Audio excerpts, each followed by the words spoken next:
नमस्ते फ्रेंड्स, मेरा नाम डॉक्टर गणेश इंगोले है। मैं एक psychiatrist, de addiction and sexual disorder specialist हूँ। इस वीडियो में मैं आपके साथ एक मेंटल ट्रिक शेयर करूँगा जिससे आप अपने खाने को कंट्रोल में रख सकते हैं। देखिए, मैं इस वीडियो में आपको ये नहीं बताने वाला ये मत खाइए वो मत खाइए जिससे आपका वजन कंट्रोल में रहेगा, बल्कि मैं आपके साथ एक मेंटल ट्रिक शेयर करूँगा जिसकी वजह से आप अपने खाने की हैबिट को काफ़ी हद तक कंट्रोल कर पाएंगे और आपका वजन कंट्रोल में आएगा। तो शुरू करते हैं।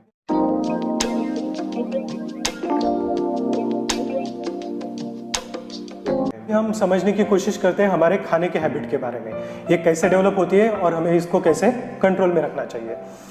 आपने कभी कोई जानवर देखा है जो उसके सामने पड़ा हुआ खाना खा रहा है? जनरली जानवरों में ऐसा होता है कि वो सामने जितना खाना पड़ा है वो पूरा खा लेते हैं। ये इस वजह से होता है कि नेचर ने डेवलपमेंट में ये सिखाया है, सर्वाइवल ऑफ द फिटेस्ट के लिए, कि आपको आगे चल के खाना मिल सकता है या नहीं ये पता नहीं, इसलिए अभी जितना मिल रहा है उतना पूरा खा लो और उसको फैट के रूप में स्टोर करके रखो। अब इंसानों के साथ अलग चीज़ हो गई है। इंसानों ने अपनी डेवलपमेंट काफ़ी कर ली है जिसकी वजह से उनको इस चीज़ से परेशान नहीं होना पड़ता है कि उनको शाम को खाना मिलेगा या नहीं मिलेगा। लेकिन हमारी जो मेंटल डेवलपमेंट है वो उस तरीके से मैच नहीं हुई जिस तरीके से हमारी बाकी डेवलपमेंट हुई है। तो अभी भी हमें वो सिस्टम बना हुआ है जिसकी वजह से हम ज़रूरत से ज़्यादा खाना खा लेते हैं। तो ये मैकेनिज्म क्या है? हमारे ब्रेन में दो सेंटर होते हैं, एक होता है फीडिंग सेंटर और एक होता है सैटिस्फैक्टरी सेंटर। फीडिंग का मतलब होता है जो सेंटर हमें खाना खाने के लिए प्रोत्साहित करता है, और सैटिस्फैक्टरी सेंटर का मतलब होता है हमारी भूख को शांत करता है। तो ये दोनों सेंटर कैसे स्टिमुलेट होते हैं और कैसे एक्ट करते हैं? फीडिंग सेंटर जब हमारा पेट खाली होता है, ब्लड में ग्लूकोज लेवल डाउन होता है, तब एक्टिवेट हो जाता है, जिसकी वजह से हमें भूख लगती है और हम खाना खाने लगते हैं। जब हम खाना खाने लगते हैं तो धीरे धीरे हमारा ब्लड ग्लूकोज लेवल बढ़ जाता है।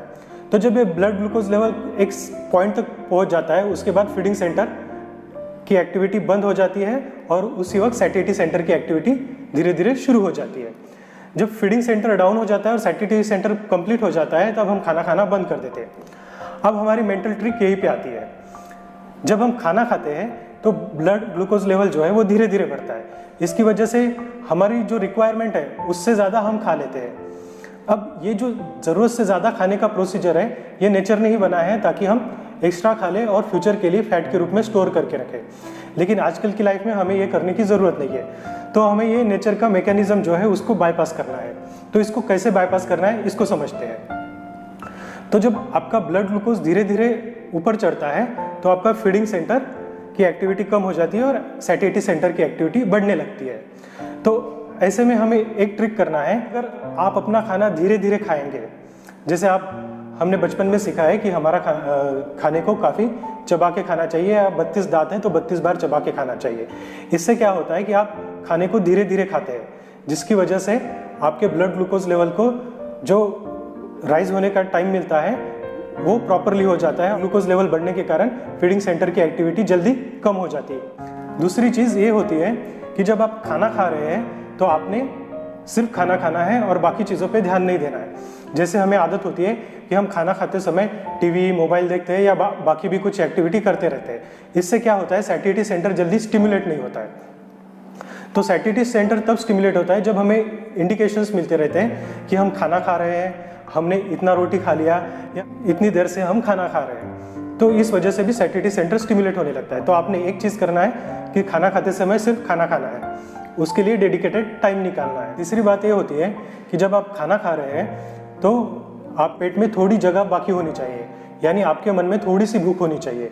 तब तक एक्चुअली आपका रिक्वायरमेंट का खाना आपने ले लिया होता है, तो आपने अपनी भूख पूरी शांत होने से थोड़ा सा पहले रुक जाना है। जैसे आपको नॉर्मली पता होता है कि आपकी भूख कितनी होती है।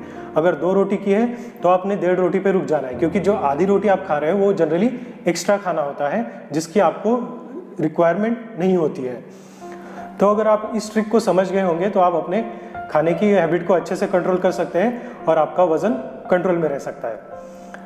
अगर आपको ये वीडियो पसंद आया है तो इसे लाइक ज़रूर कीजिए और इसको अपने दोस्तों के साथ शेयर कीजिएगा। धन्यवाद।